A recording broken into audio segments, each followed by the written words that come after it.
नमस्कार दोस्तों, हमारे YouTube चैनल सुनो कहानी में आप सभी का स्वागत है। आज की कहानी है चोर और महात्मा का ज्ञान। एक गांव में एक बूढ़ा चोर रहता था। उसने अपने बेटे को भी चोरी की विद्या सिखाकर चोरी में निपुण कर दिया। अब बेटा चोरी करता और दोनों बाप बेटे आराम से जीवन बिताते। बूढ़े चोर की बेटे को सख्त हिदायत थी कि किसी साधु संत की बातों में न आना। एक दिन चोर के बेटे ने सोचा, क्यों ना राजा के महल में ही हाथ साफ कर दिया जाए, और वह महल की ओर बढ़ चला। थोड़ी दूरी पर उसने देखा कि एक बहुत बड़े महात्मा का प्रवचन चल रहा है। पिताजी ने मना किया है, ये सोचकर वह कानों में उंगली डालकर वहां से भागने लगा। भागते भागते जैसे ही वह भीड़ के निकट पहुंचा, एक पत्थर से टकराकर नीचे गिर गया। तभी महात्मा जी की आवाज उसके कानों में पड़ी, कभी झूठ नहीं बोलना चाहिए। जिसका नमक खाओ उसका कभी बुरा मत सोचो। जो ऐसा करता है उसको ईश्वर सदैव सुखी बनाए रखता है। वह तुरंत उठा और चोरी करने राजा के महल की ओर चल पड़ा।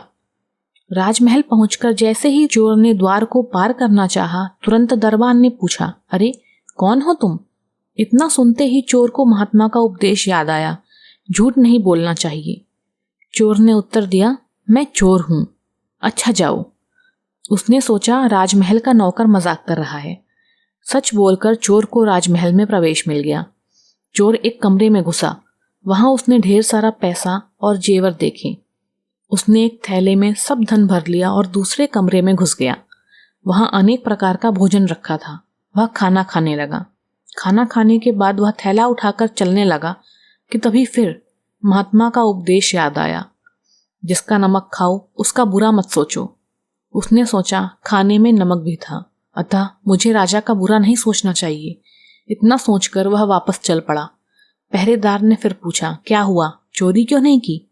चोर ने कहा, जिसका नमक खाओ उसके यहाँ चोरी नहीं करते, इसलिए सारा धन रसोई घर में छोड़ आया। तभी रसोइये की आवाज आई, चोर चोर, पकड़ो पकड़ो।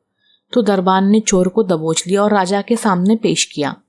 पूछने पर राजा के सामने चोर ने कहा कि मैंने तो सत्य कहा महाराज कि मैं चोर हूं, किंतु मैंने आपका भोजन खा लिया, और जिसका नमक खाते हैं वहां चोरी नहीं की जाती, अतः मैं धन छोड़कर भाग रहा था।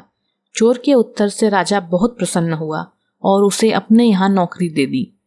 राजमहल से घर जाकर चोर ने अपने पिता से कहा, देखिए पिताजी, महात्मा की बात मानने के कारण ही आज मुझे दरबार में नौकरी मिली है। महात्माओं के प्रवचन से सभी का कल्याण होता है। यदि आपको हमारी यह कहानी पसंद आई हो तो चैनल को सब्सक्राइब कर बेल आइकन दबाना ना भूलें। धन्यवाद।